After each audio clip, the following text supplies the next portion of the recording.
the sun's out today. Maybe I'll get to capture some stuff that I couldn't yesterday.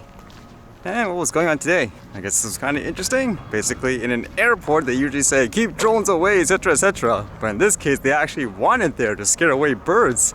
This one says, Brussels Airport fights birds on runways with drones.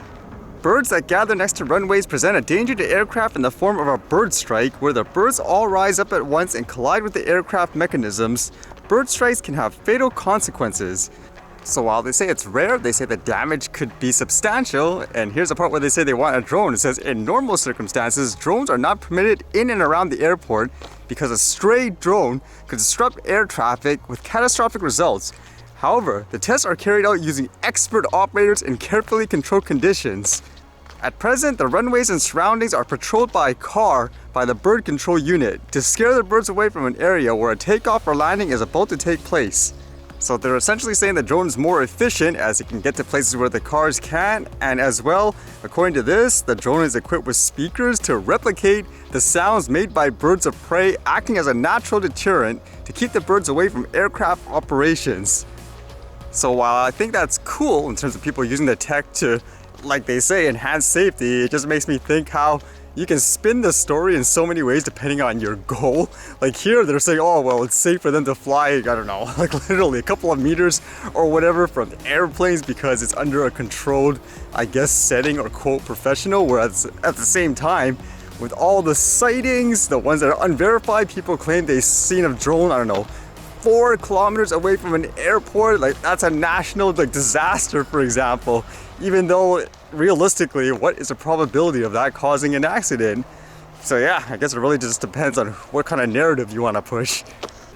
And the last thing I read, which was interesting, is a follow-up story between that company Epic Games, who make games like Fortnite, that tried to bypass Apple's App Store's payment processing, because normally if you want to put your app there and so forth, people want to buy credits and they have to do it through the Apple system, which gives them, I guess, a commission. So they tried to bypass it, and I guess because of stuff like that, they kicked them off the platform.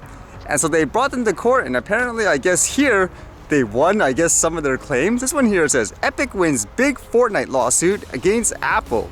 Today, a US District Court judge ruled in Epic Games' favors in a lawsuit against Apple. As a result, Apple can no longer dictate that purchases made in apps on its own devices go through the App Store. Apple had previously collected 30% of the revenue for purchases made in Epic Games' Fortnite. So that's actually a pretty big win for them. And that's not just for games in general too. That could technically mean any other apps in terms of programs and stuff like that. But with that, it says as well, I guess Apple won a bit of that lawsuit too, where apparently they don't have to necessarily allow them to be on the platform. So it wasn't, I guess, an entire victory for the company. Judge Yvonne Gonzalez Rogers ruled against Epic on all other counts in the trial. Apple, she concluded, is not in violation of antitrust law and does not need to allow Epic or other entities the freedom to create their own stores on the Apple platforms. Additionally, Apple is not required to allow Fortnite back on the App Store. So yeah, so they won, I guess, one general thing that will benefit everyone, I guess, in terms of how they can collect payments and stuff from people. Whereas in this case, I guess they determine, well, it's their platform, they can do what they want per se. Kind of an interesting, I guess, development though.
Alright, see you guys later.